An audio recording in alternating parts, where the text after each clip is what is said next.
सत्संगत जी, प्यार से कहना धन निरंकार जी। सूरत शहर के इस प्रांगण में जहाँ सभी आप सब आज एकत्रित हैं और शहर का नाम भी सूरत, तो अक्सर ये बात दो शब्द इकट्ठे ही अक्सर सुनने को मिलते हैं, सूरत और सीरत।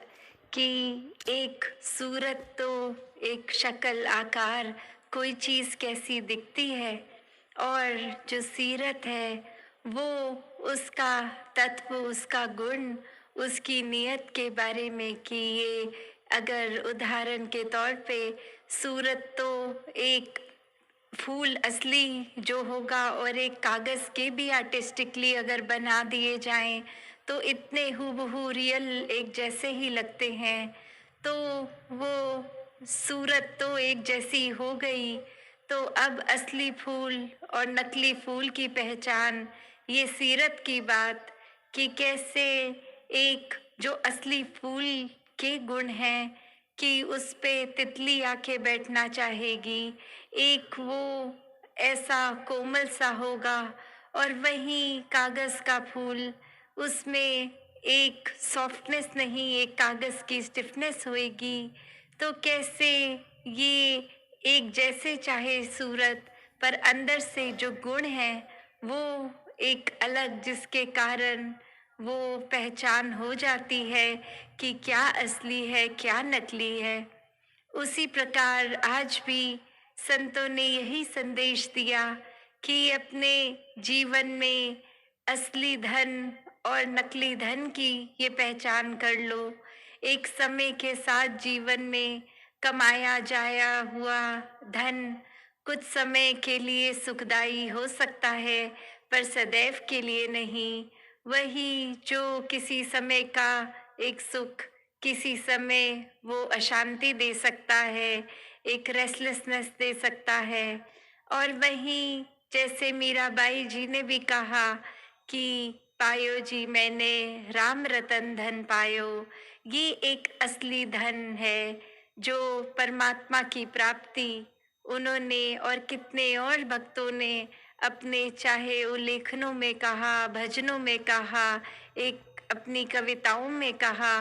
तो वो इसलिए नहीं एक संदेशा ऐसा देते थे कि एक उनकी उस तरह एक अच्छे गायकों में एक उनका नाम जुड़े, या फिर एक उनके अच्छे कवि की तरह उनका नाम संसार में आए।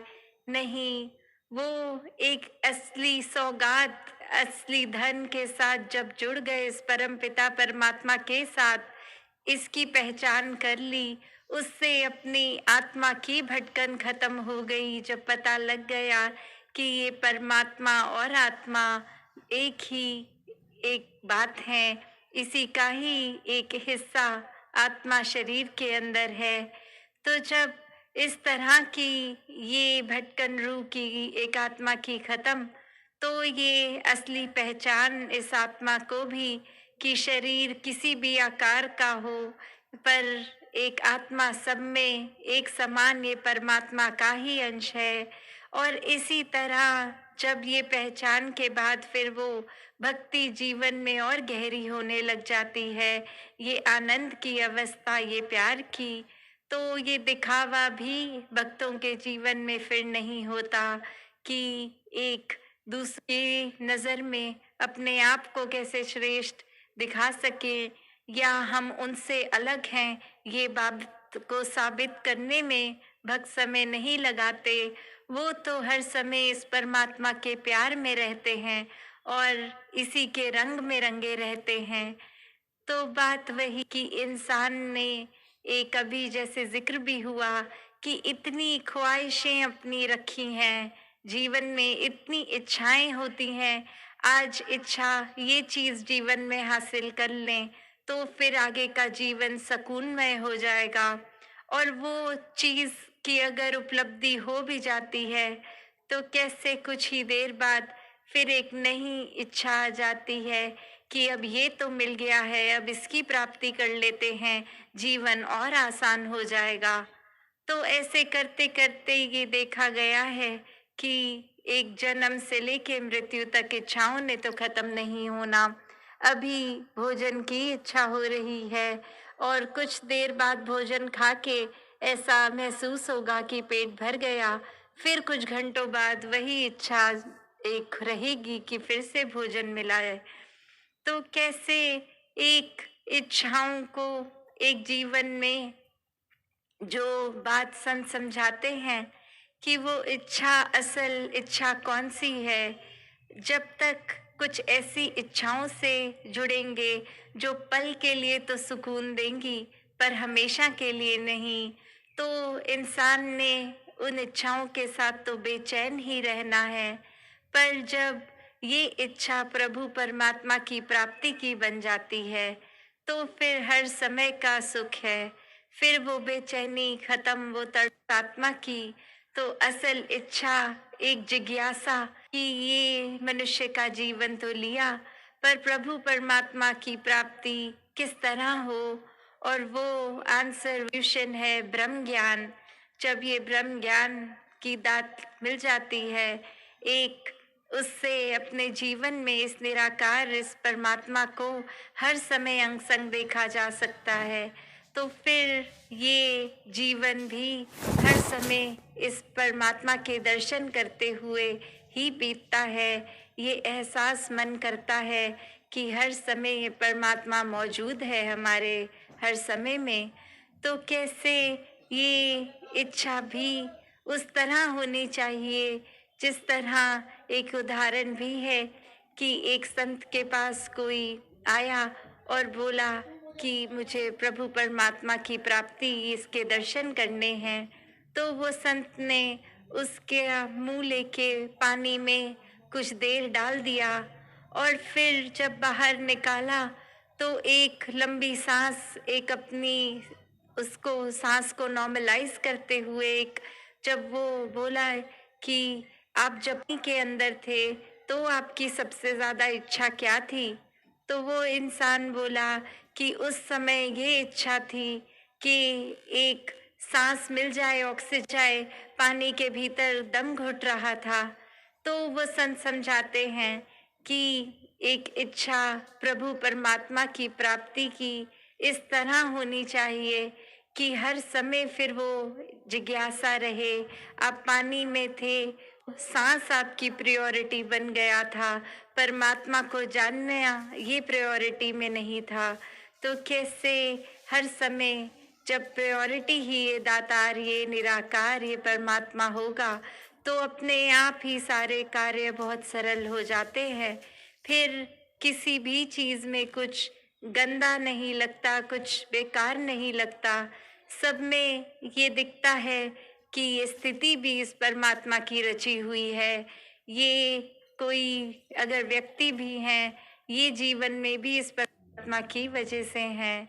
तो वहाँ यही बात कि जीवन में एक अगर ख्वाहिशों को इतना तवज्जो ना दें, सिर्फ और सिर्फ इस परमात्मा को मिलने की ख्वाहिश, और वो ख्वाहिश को फिर जिक्र तक ही, इच्छा तक ही ना रखें, वो पूर्ण भी करें इस ब्रह्म ज्ञान द्वारा।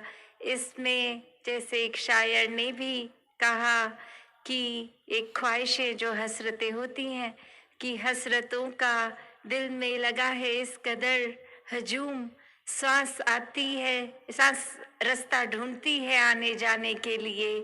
कि कैसे एक सांस को भी शरीर में जो एक कितना एक इनवॉलंटरी काम है कि सांस शरीर में चलती ही रहती है हर समय, चाहे हम सोते जागते हैं।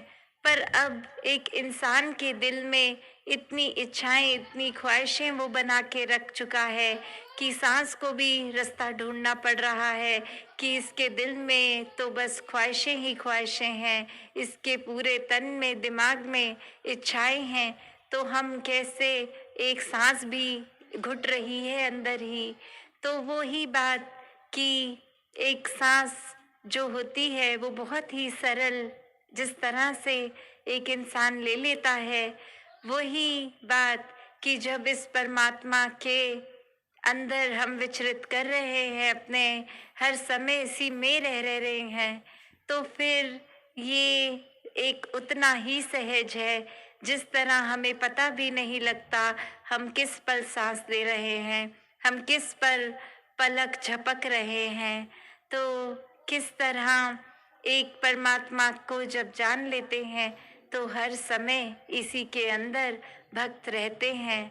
और वही आवाज़ आज भी भक्तों ने लगाई कि व्यक्ति को अक्सर ये पता नहीं लगता कि वो सो रहा है।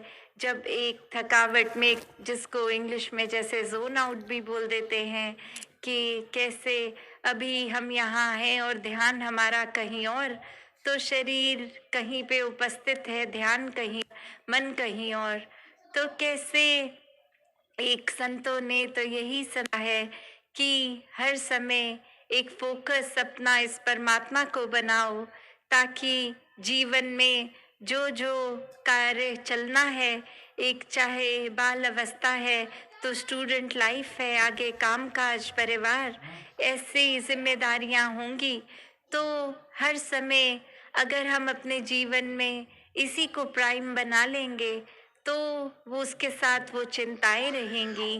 पर जब परमात्मा को सबसे पहली अपनी प्रायोरिटी बनाएंगे तो किस कदर ये सरलता पूर्व के सहज में ही जीवन चलता है।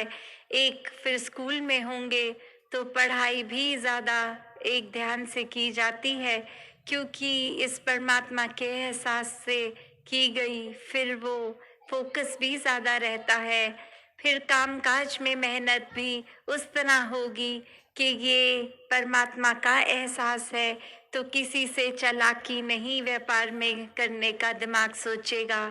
एक हर एक के लिए अपने आप को सेवा में ही लगाने का इच्छा रख के घर को जितनी एक पालन पूजन की ज़रूरत है, उतना खाना पीना, एक घर मकान, एक बेसिक जो एक इंसान के शरीर की रिक्वायरमेंट्स, तो वो उस तरह फिर एक जीवन बहुत ही आराम से निकल जाता है।